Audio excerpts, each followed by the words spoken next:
Hello, everyone. Welcome to New Gen Politics. So, I saw a clip of Nick Fuentes this week, and he made a very interesting point that I wanted to dive into today. So, let's take a look at the clip first. That's so true. You know what's funny about the Heil Hitler song? It kind of proves liberals right about everything. Like, imagine if you went in a time machine to like 2015 when Atlanta was the biggest show on TV and, like, we gonna be all right. And it was just like Obama N-word utopia era, Wakanda forever. Yes, she can. I believe she will win. This is my fight song. Imagine taking a time machine back to 2015 and saying that in 2025, after trying to overthrow the government and almost being imprisoned, Donald Trump was elected to a second term. He's talking about running for a third term. He's liquidated the government with Elon Musk. People are driving around listening to Heil Hitler by Kanye West, and no one cares. Free speech is on Twitter, and everyone is anti-Semitic now. It's kind of like their worst nightmare came true, in a way, right? Like, imagine one of these liberals from 2015 stepped into our timeline, and they see somebody driving down the street blasting Heil Hitler, blasting the song Heil Hitler with a sample from a real Hitler speech. And they're like, what was that? Oh, that's Heil Hitler by Ye. Yeah, it's pretty controversial, but it went viral. Russell Brand loves it. Everyone loves it. They'd be like, what happened? So, he's right. People are very openly anti-Semitic now, very race conscious, very basically becoming Christian nationalist. They are driving around blasting Heil Hitler, top song at the moment. And all of this should be validating everything the liberals have been saying for 2 decades, right? Openly expressing it that, all white people are racist and there's this secret agenda and they're just like, they're way further right than they let on, and they all these awful, horrible, bigot Nazi things, right? All these awful people. The reality is, back in 2015, that wasn't the case. The way people are now, the way the right is right now, is a monster of the left's creation. The Democrats created the very group that they were crying wolf about. Because in 2015, this did not exist. Maybe 1 in 100 white people was like genuinely racist, genuinely anti-Semitic. The small corners of the internet where they grouped together.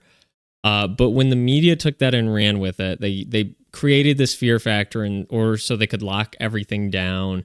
They could take more control. They could fill the country with both legal and illegal immigrants, completely destroy the fabric of America. During that time period, people were not as far right as they are now. I mean, before Trump, everybody was basically a rhino Republican anyways. Maybe a little bit further right than that, but not really. I mean, Donald Trump really was a cultural phenomenon that shook up both the right and the left. But so in their attempts to fully destroy Western Christian culture, they made this boogeyman, this stereotype of like the evil, racist, bigot white man, Nazi, and they did everything in their power to demonize anybody who even barely minutely resembled any of those traits. So that's where we get the cancel culture from, right? Well, they were canceling people for playing the Harry Potter video game because J.K. Rowling was transphobic. They were canceling people for having cornrows as a hairstyle as white people. They were canceling people for the most minute things. Oh, they said the N-word on a video singing the song by a black artist. Oh, we got to ruin their lives. We got to cancel them because there's this massive group of secret racists out there. People weren't like that before cancel culture. Then cancel culture comes around. They say that nothing you do will ever fix the original sin of being white. Nothing you do.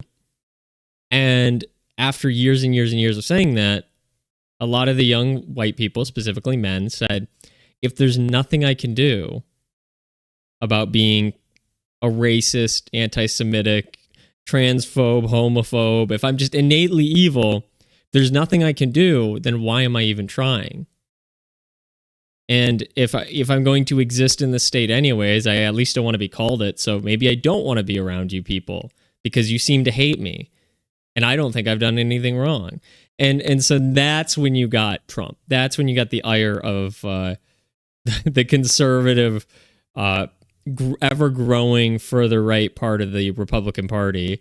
That's expanded. It's gone even further right, and this has just all been a retaliation against basically cancel culture and the demonization of Western culture. So Nick Fuentes is right when the liberals say that a lot of people are like this now. A lot of people are anti-Semitic, but they're also in the left party too. A lot of people are race conscious. I'm not going to say literally racist, but a lot of people would like to live with their preferred race group. That includes every race, seems to self-segregate. Except for white people, we're not allowed to. But now they're saying we want to self-segregate. So that's also true that like the white people are saying they don't want to be around the minorities anymore. So the left is right about that. They're right about that. They don't like the homosexual agenda, the LGBT agenda. That's true. They don't like that anymore. They were very much fine with it a decade ago. You know, the gays had won, right? They got the right to get married. You couldn't reject them any sort of service. You couldn't really discriminate against them. Full equal treatment. In fact, it was so equal, it was pushed, right? It was forced equal treatment. And then we get to the point now where people, despite being okay with it a decade ago, are now like, well, I don't like this anymore. I think we should take this back. This has gone way too far. And so everything the left said has come to pass. It just didn't exist when they said it. They created this. Their demonization and witch hunt of something that didn't exist created the very thing they were hunting. The boogeyman became real. And now they're genuinely like, what do we do about this? Because genuinely, the young white men are incredibly conservative, incredibly religious. They're very patriotic. What do we do about this? Because we just made the problem we were trying to address 10, 20, 100 times worse than it was before when it didn't actually exist. So it is very interesting because they'll look back and they'll say everything that's happened now has always existed. And I will say it is happening now, but it didn't always exist. That's what's interesting about this, is it's been a self-fulfilling prophecy. I was saying this back in 2015, and so was a lot of people. When you call people increasingly hurtful, shameful things, eventually they'll stop caring, especially when you culminate in like the final, most evil sin of all, being a Nazi. When you call people a Nazi, eventually they'll stop caring, and then you get to 2015, and the number one song is literally openly saying Heil Hitler. It's almost poetic in a way. I mean, it's comically ironic. But this has not always been the case. And this just goes to show, when you create this sort of boogeyman, when you go after and like elevate a problem that isn't real, people start to believe it's real. Not only the people who are doing the demonizing, which was the cancel culture crowd, but the people being demonized started to believe it was real. Like, oh wait, is actually everybody around me secretly racist? Is everyone around me secretly anti-Semitic? You know, this group of people, all these groups of people seem to hate us. So maybe the racists have a point. Maybe the anti-Semites have a point. And then you that starts spreading from offline down to in real life. And then, they push back even harder on it, and then it just gets worse and worse and worse. And so I just wanted to get on and make that point. I thought that was really interesting because, like I said, this is something that I had been calling for years, and a lot of people had, is what do you go to after you're called a Nazi? And what happens when they stop caring? Well, what happens when they stop caring is they become everything you called them, except for they actually believe it this time, and they really are it.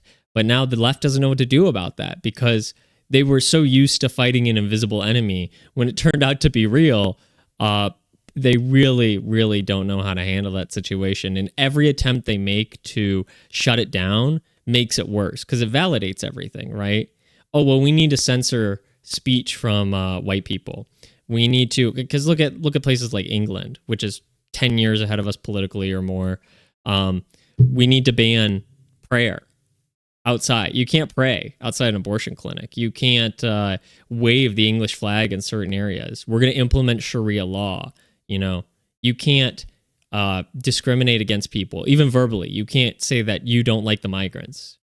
We'll come to your home and bust down your door and arrest you. And so when they try to lock down even harder, it makes people even more agitated. And look at England. England's on the cusp of like basically some sort of civil war. Most of Europe is some sort of cultural clash where the native population is going to totally reject these ideals in the sense that, oh, well, we have an obligation to take care of these groups of people, or we have to let all these migrants in, or we have to do all this. And it's at the point where Gen Z says, for what? You guys hate us already. You say no matter what we can do, it'll never fix anything. It'll never fix the original sin of being white or Christian or male or straight. So why even bother? Why should we even try appeasing you in any way? Or why should we even want to be around you?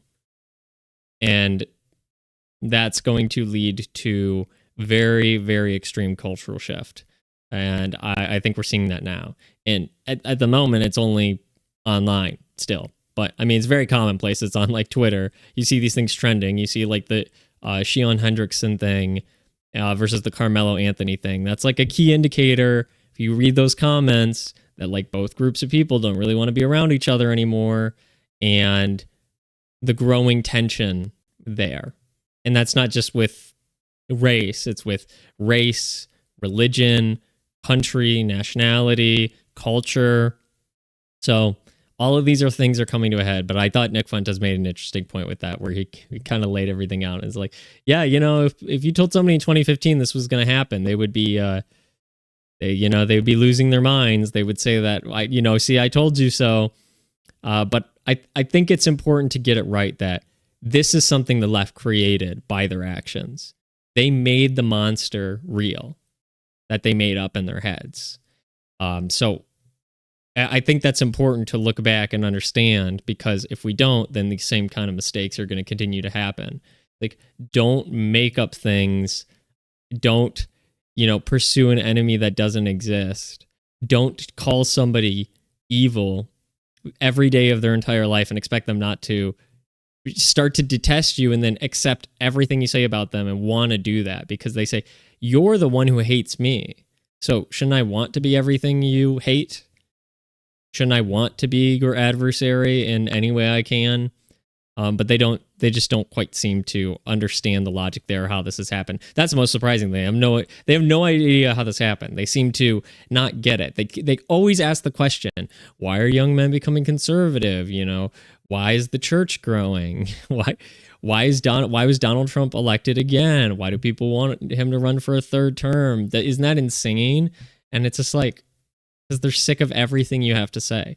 If you say something, they want to do the opposite. If you say we hate Trump so much, we got to get rid of him before the end of his second term, for laughs, they'll say, let's run him for a third term. It's because they hate you so much. They hate the government that much. Trump was literally elected to rip and tear through the government because they hate you and they hate the media. They like when he says fake news media. So they don't know how to handle this. The left really doesn't. I don't know if they have a solution. I don't know if there is a solution to this problem, because once you've set someone's mindset, you've called them evil for their entire life, how can you really walk that back? What do? Say we're sorry? But this time it's real. So like they do actually have to combat it because it's real this time. So it's not like they can just stop their rhetoric because it's already out there. The monster has already been created. So what do you do about that? There's no solution in my mind. I don't think they have one. I think they just have to continue try to shaming, using terms like woke right now, which going from Nazi to woke right, pretty weak, You kind of peaked at Nazi. So I don't think there's any names left to be called. I don't think they have the capital politically to shut any of this down. I don't think we're going to end up like England, because I think Americans see England and they say, well, I don't want to be like that. And I think even England doesn't want to be like that anymore. So we'll just have to see what happens. I think it's interesting, but every time one of these stories comes out or something related to the destruction of Western culture, people are going to get agitated more and more. And the more you try to clamp down on something, the more rebellious the teenager wants to be. So that's my thoughts on this. If you made it all the way through the video, I appreciate it. If you like the content, like, share, subscribe. Let me know what you think down in the comments below, and thank you for watching.